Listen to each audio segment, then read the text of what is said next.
स्वस्थ सिद्धांत प्रसारण में आपका स्वागत है। परमेश्वर पिता की स्तुति हो कि इस कार्यक्रम के द्वारा हम लगातार अपने जीवन में सुधारने वाली शिक्षाओं को पवित्र शास्त्र बाइबल से सीखते आ रहे हैं। बीते 4 सप्ताह से हमारे मनन का विषय है कार्य। आप सोचते होंगे कि स्वस्थ सिद्धांत का या खरे उपदेश का हमारे जीवन के कार्यों से क्या लेना देना।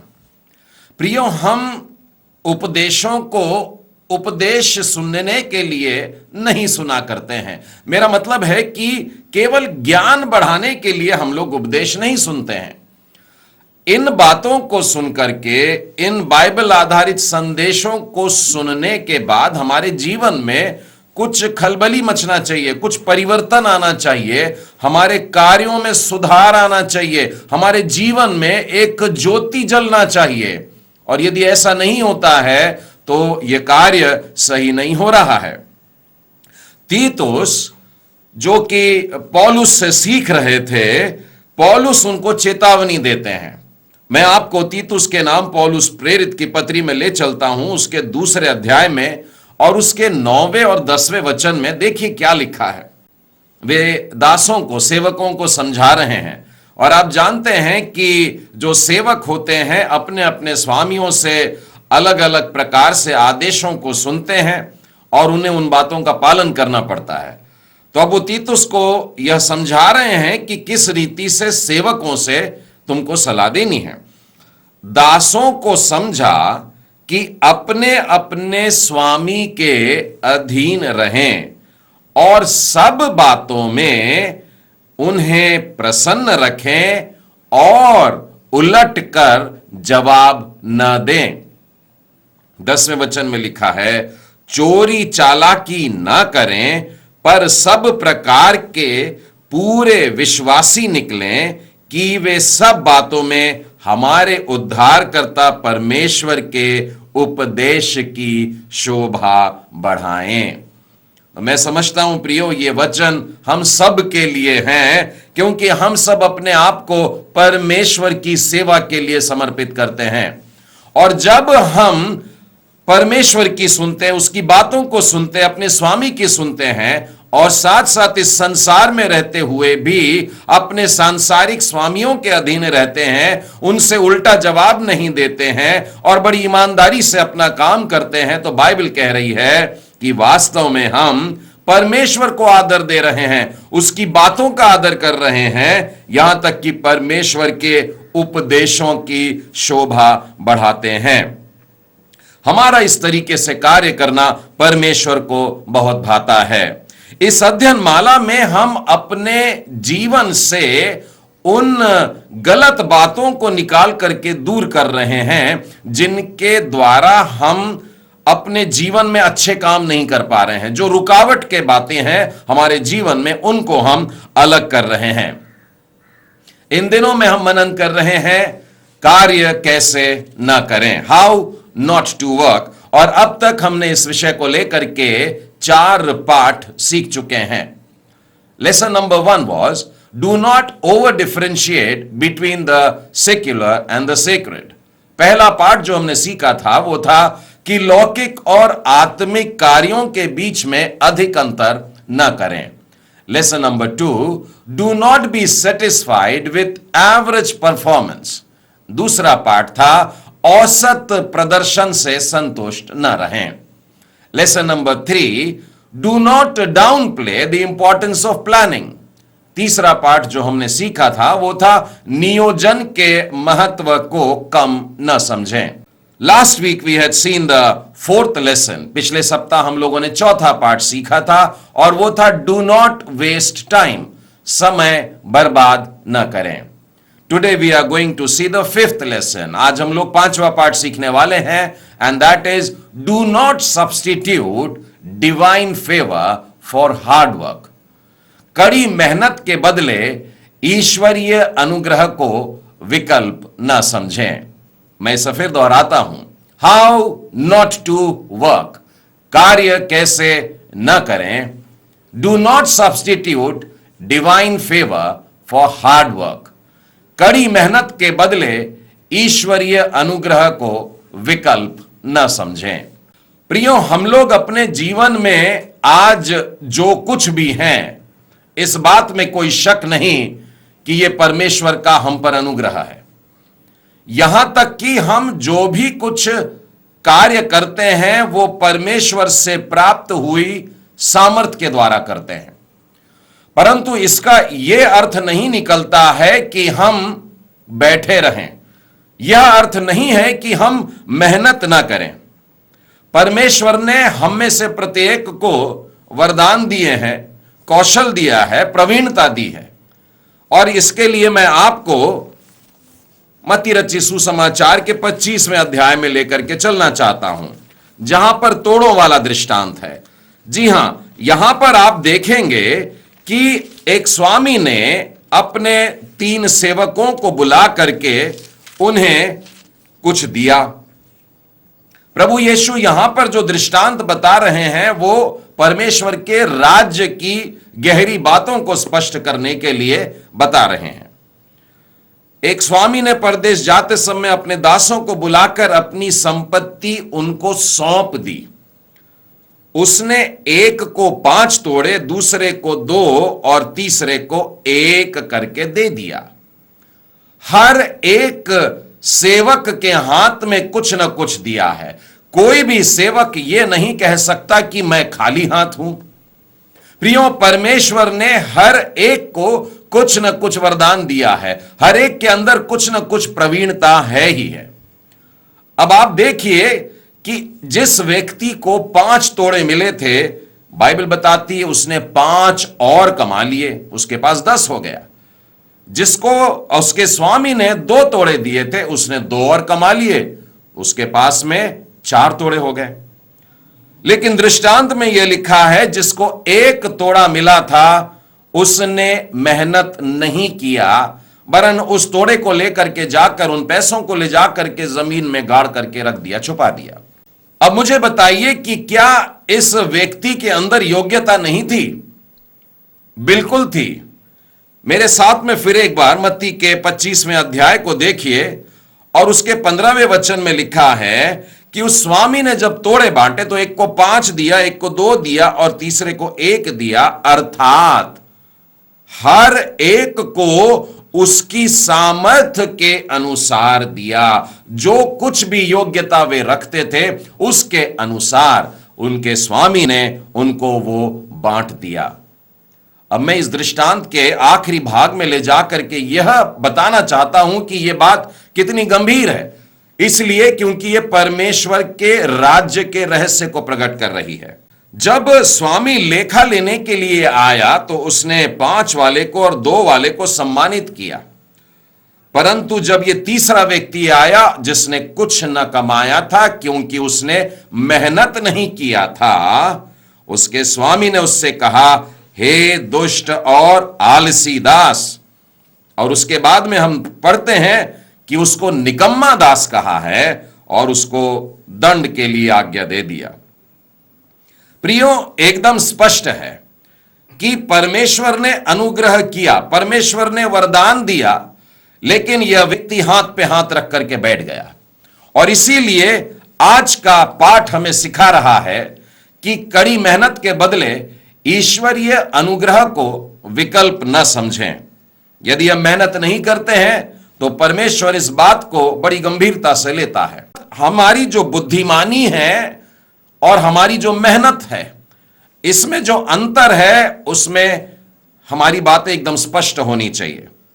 एक अंग्रेजी कहावत है कि any work assigned to us has 10% of inspiration and 90% of perspiration. अर्थात जो भी कार्य हमको सौंपा जाता है, जो भी कार्य हम अपने लिए लेते हैं, उसमें मात्र 10% की प्रेरणा होती है और 90% उसमें पसीना होता है। तो इस वाक्य से आपको अंदाज लग गया होगा कि हमें कितना कुछ करना है।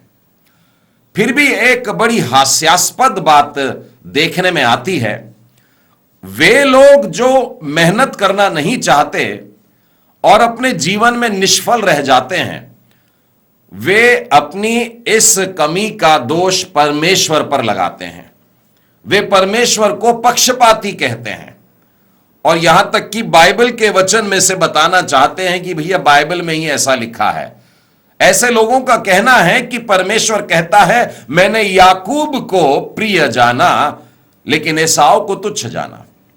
और वो कहते हैं शायद हम एसाव हैं, हमारे अंदर वो बातें नहीं हैं, हम वो मेहनत नहीं कर पाते हैं, अब बनाए ही ऐसे गए हैं उसके द्वारा। या फिर कहते हैं हम याकूब नहीं हैं कि परमेश्वर की आशीष हम पर हो जाए। प्रियो, इस प्रकार का विचार एकदम गलत है और तो और परमेश्वर के वचनों को लेकर तोड़ मरोड़ करके अपना उल्लू सीधा करना बहुत ही गलत बात है।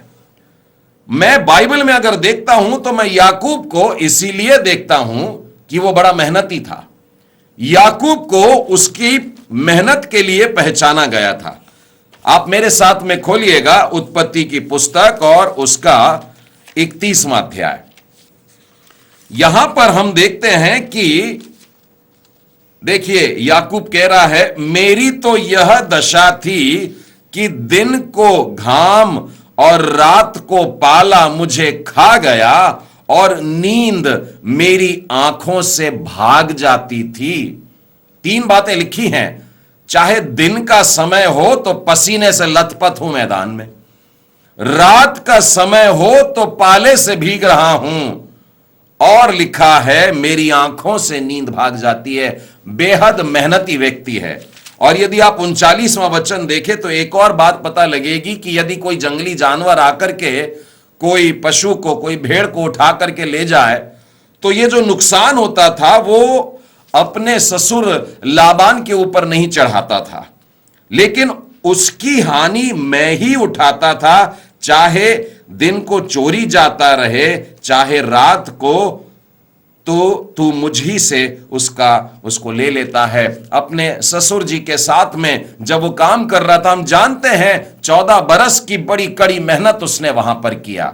तो हम ऐसा ना कहें कि ये परमेश्वर का अनुग्रह है और मेरे को कुछ काम करने की जरूरत नहीं है। हम बाइबल से 2 उदाहरण देखेंगे और इन 2 उदाहरणों में मैं आपको यह बात स्पष्ट करना चाहूंगा कि इस व्यक्ति ने परमेश्वर से अनुग्रह पाया और उसके साथ अपनी कड़ी मेहनत को जोड़ दिया, और ये दोनों बातें जब एक हो गई तो आश्चर्य कर्म होता है।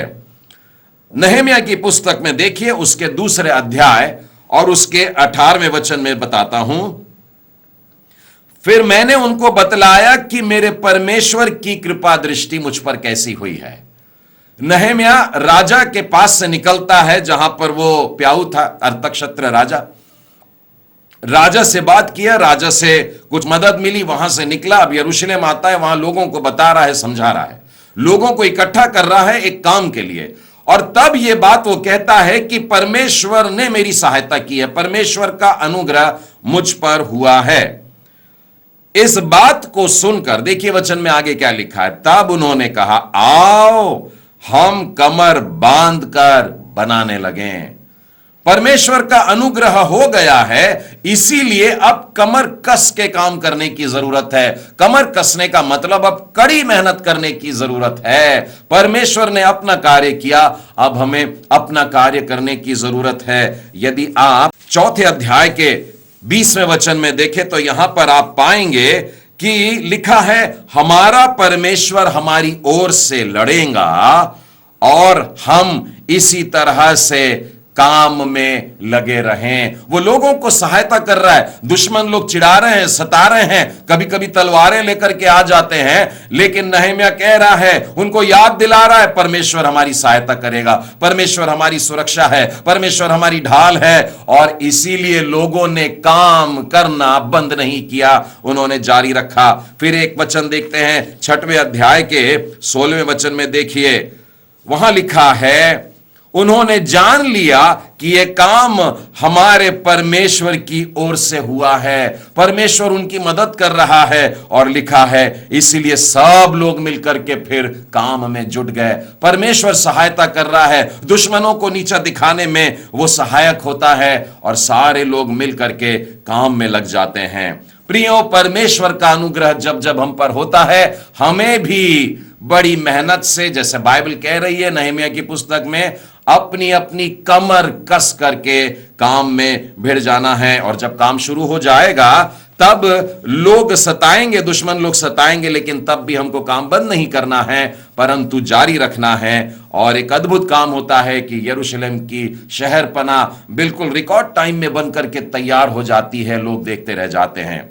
आइए अब नए नियम में से एक उदाहरण को देखेंगे और मैं पौलुस प्रेरित के जीवन में आपको ले जाना चाहता हूं। वो पहला कुरिन्थी और उसके 15वें अध्याय के 10वें वचन में हमको यह वचन प्राप्त होगा। यहां पर लिखा है, पौलुस प्रेरित कहते हैं, परंतु मैं जो कुछ भी हूं परमेश्वर के अनुग्रह से हूं। सारी बातें पौलुस कहते हैं, मेरे जीवन में आज जो कुछ भी है सब कुछ परमेश्वर का अनुग्रह है। उसका अनुग्रह जो मुझ पर हुआ वो व्यर्थ नहीं हुआ। सारी बातें उसके जीवन में जो आई हैं, आज पौलुस कहता है परमेश्वर की है। आगे लिखा है, परंतु मैंने उन सब से बढ़कर परिश्रम भी किया। मैंने काम करना बंद नहीं किया। मुझ पर परमेश्वर की आशीषें आ रही, उसका अनुग्रह आ रहा, उसकी सब बातें मैंने अपने जीवन में पाया, लेकिन मैंने मेहनत करना बंद नहीं किया। मैंने परिश्रम किया। और लिखा है, बाकी प्रेरितों ने जो किया उनसे अधिक, उनसे बढ़ करके मैं परिश्रम करता हूं। और बाद में वो एक वाक्य और जोड़ते हैं, ये भी बात के लिए मैं परमेश्वर को धन्यवाद देता हूं। लिखा है, तो अभी ये मेरी ओर से नहीं परंतु परमेश्वर के अनुग्रह से हो रहा है जो मुझ में है। अपनी सारी बातों के लिए परमेश्वर को धन्यवाद दे रहा है। मैं पौलुस प्रेरित के लिए रोमियो के पहले अध्याय का 15वां वचन भी आपके सामने पढ़ना चाहता हूं। देखिए किस तरीके से वो अपने आप को उस काम में लगा दे रहा है। लिखा है, अतः मैं तुम्हें भी जो रोम में रहते हो सुसमाचार सुनाने को भरसक तैयार हूं, दिल से तैयार हूं, पूरी ताकत से तैयार हूं। बस करना चाहता हूं यह कि सुसमाचार लेकर के तुम्हारे पास में आ जाऊं। अर्थात पौलुस मेहनत करने को तैयार है, शारीरिक श्रम करने को तैयार है। परमेश्वर का अनुग्रह हो रहा है, लेकिन मेहनत करना बंद नहीं कर रहा है। प्रभु यीशु ने जब अपने शिष्यों को भेजा, प्रियो याद करिए, प्रभु यीशु ने उनको स्पष्ट कहा था, यह काम करने के लिए तुम निकल रहे हो, तुम्हारी रोटी तुमको बराबर मिलती रहेगी। मैं आपको मत्ती के 10वें अध्याय में लेकर के चलता हूं और उसके 9वें और 10वें वचन में लिखा है, अपने पटुकों में न सोना और न रूपा और न तांबा रखना, मार्ग के लिए झोली न रखो, न 2 कुर्ते न जूते और न लाठी, क्योंकि मजदूर को उसकी मजदूरी मिलना चाहिए। हमें परमेश्वर का सौंपा हुआ काम करने का है और अपनी इन बातों की चिंता हमको नहीं करनी है। इसी विषय को लेकर के मत्ती के 6वें अध्याय में यीशु ने बड़ा स्पष्ट कहा, इसलिए तुम चिंता करके यह ना कहना कि हम क्या खाएंगे और क्या पिएंगे या क्या पहनेंगे। और 33वें वचन में स्पष्ट लिखा है, पहले तुम परमेश्वर के धार्मिकता के और उसके राज्य की खोज में लगे रहो, तब ये सारी वस्तुएं तुम्हें दे दी जाएगी। प्रियो, हम लोग प्रेरितों के मेहनत की तरफ भी एक नजर करें। मैं आपको दूसरा थिस्सलुनीकियों उसके 3रे अध्याय और 7वें, 8वें और 9वें वचन में से पढ़कर बताना चाहता हूं, क्योंकि तुम आप जानते हो कि किस रीति से हमारी सी चाल चलनी चाहिए, क्योंकि हम तुम्हारे बीच में अनुचित चाल न चले। जितने भी प्रेरित हमारे आगे चल रहे हैं वे एक आदर्श बन के चलते हैं और उनको देख करके उनके शिष्य, उनके अनुयायी आगे आगे बढ़ते हैं। तो यहां पर पौलुस प्रेरित इस प्रकार से कहते हैं, हमने भी तुम्हारे सामने एक आदर्श रखा है, उसको देख करके आगे बढ़ना। किसी रीति से हमने रोटी मुफ्त में न खाई, पर परिश्रम और कष्ट से रात दिन काम धंधा करते थे कि तुम में से किसी पर भार न हो। सेवकाई तो कर रहे हैं, परमेश्वर का सौंपा हुआ काम कर रहे हैं, लेकिन अपनी रोटी कमाने के लिए कहते हैं, परिश्रम करते हैं, काम धंधा करते हैं और उसी के द्वारा हम लोग रोटी खा रहे हैं, किसी पर बोझ नहीं बनते हैं। आज इसी चीज की आवश्यकता है मेरे मित्रों। पौलुस प्रेरित कह रहा है, तुम भी हमारी सी चाल चलो। और आगे लिखा है 10वें वचन में, यदि कोई काम करना ना चाहे तो खाने भी ना पाए। कितना जरूरी है कि हम लोग परिश्रम करें, हम लोगों को मेहनत करने का है, और यह प्रेरिताई शिक्षा है, यही हमारे जीवन की बात होना चाहिए। कभी कभी हम परमेश्वर के वचनों को भी लेकर के गलत सोच विचार में आ जाते हैं, गलत बातें बोल देते हैं। लोगों का कहना है कि मैं कर भी क्या सकता हूं, सब कुछ तो परमेश्वर के हाथ में है। वे समझते हैं परमेश्वर उनको कठपुतली की मानिंद जीवन में नचाता है, सब कुछ कहीं लिख दिया गया है और जैसा लिखा है वो वैसा ही जिएंगे। बाइबल ऐसा नहीं सिखाती है। रोमियो के 9वें अध्याय के 16वें वचन में आइए, लिखा है, अतः यह न तो चाहने वाले की न दौड़ने वाले की परंतु दया करने वाले परमेश्वर की बात है। अब इसको देखिए, यहां पर वो बोलते हैं कि जब परमेश्वर की दया ही सब कुछ चला रही है तो मैं दौड़ूं काहे को, मैं बैठा रहूंगा और मैं कुछ नहीं करूंगा। लेकिन बाइबल कहती है आपको दौड़ना पड़ेगा। पहला कुरिन्ती खोलिए, उसका 3रा अध्याय और 6वें वचन से भी बताना चाहूंगा, 6वां, 7वां, 8वां वचन, मैंने लगाया, अपुल्लोस ने सींचा, परंतु परमेश्वर ने बढ़ाया। बढ़ाने का काम परमेश्वर ने किया है, लेकिन जो बोने का काम करता है, जो पौधा लगा रहा है, वो पौलुस है, और अपुल्लोस है वो सींच रहा है। इसलिए ना तो लगाने वाला कुछ है और न सींचने वाला, परंतु परमेश्वर ही सब कुछ है जो बढ़ाने वाला है।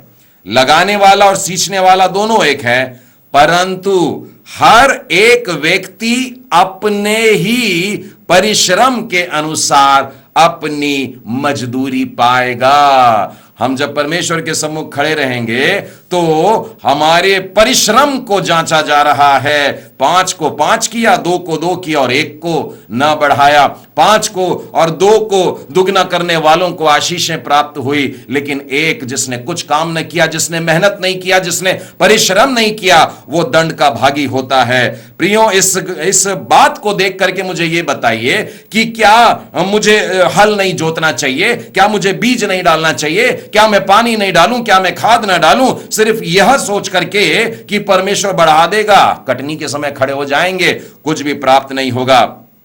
परमेश्वर यत्न से किए गए मेहनत को प्रतिफल देता है और यही उसका तरीका है। मैं आपको प्रेरितों के काम से एक बड़ा रोचक घटना घटी है। यहां पर 8वें अध्याय में आइए और आप पाएंगे कि यहां पर फिलिप्पुस है। फिलिप्पुस सामरिया में सेवा कर रहा था कि एक दिन अचानक परमेश्वर की आत्मा ने आकर उससे कहा कि यहां से निकल और रेगिस्तान की तरफ जा। परमेश्वर कभी कभी हमको बड़े कठिन काम दे देता है, बड़ा परिश्रम करना पड़ता है, और ऐसी तपती धूप में अगर वो कह रहा है रेगिस्तान में चलते हुए जा, नहीं, उसने कहा दौड़ के जा। अब तुम रेत पर दौड़ा रहे हो, वो एक और कठिन काम हो गया। और फिर बाद में बोलता है वो रथ के साथ में दौड़ लगा, घोड़ों के साथ में दौड़ने के लिए कह रहा है, लेकिन फिलिप्पुस परमेश्वर की आज्ञा का पालन करता है और वो दौड़ लगाता है और उस रथ के साथ में दौड़ लगाता है जिसमें एक मंत्री बैठ करके यशायाह नबी की पुस्तक पढ़ रहा था। आपको घटना याद आ रही होगी। और बाद में क्या होता है आपको मालूम है कि ये दोनों एक जल के पास रुकते हैं, बपतिस्मा होता है, और उसके बाद का वचन है, जब वे जल में से निकलकर ऊपर आए तो प्रभु का आत्मा फिलिप्पुस को उठा ले गया। फिलिप्पुस अशदोद में आ निकला। वहां से कई कई कई किलोमीटर दूर उस स्थान में अचानक आ गया, क्योंकि उसने मेहनत किया, क्योंकि उसने परिश्रम किया, उसने दौड़ लगाया, उसने पसीना बहाया। इसलिए परमेश्वर ने मानो उसको कहीं से टेलीपोर्टेशन, उसको हवाई जहाज में बैठा कर न जाने कहां कितनी दूरी पर पहुंचा दिया। परमेश्वर इनाम देता है, परमेश्वर प्रतिफल देता है उन लोगों को जो मेहनत करना जानते हैं। मत्ती के 25वें अध्याय में जिसने 5 तोड़ों में से 5 और बना लिया था, उसके स्वामी ने कहा जिसके पास में 1 तोड़ा है उससे ले लो, और जिसके पास में 5 के 5 और बनाया उस व्यक्ति को दे दो। परमेश्वर आपको और देगा। यदि आप परिश्रम करते हैं तो परमेश्वर बहुत कुछ देना चाहता है। बहुत से लोग मत्ती के 6वें अध्याय में से और उसके 26वें वचन को बताकर बोलते हैं, आकाश के पक्षियों को देखो, वे न बोते हैं, न काटते हैं और न खत्तों में बटोरते, फिर भी तुम्हारा स्वर्गीय पिता उनको खिलाता है। ये कह करके हाथ पर हाथ बांध करके बैठे रहते हैं। हमको कुछ करने की जरूरत नहीं, परमेश्वर देगा। प्रियो, यहां पर प्रभु यीशु ने इन पक्षियों का वर्णन केवल इसलिए किया था कि किसी बात की चिंता न करें, परंतु चिड़ियों के विषय में यह भी लिखा है कि कितनी मेहनत से और कितनी कारीगरी से वे अपने घोंसले को बनाते हैं और वे कैसा करके दाना बटोरते हैं, बड़ी मेहनत करते हैं। इसलिए हम बाइबल के वचनों को लेकर के उलट पुलट ना करें।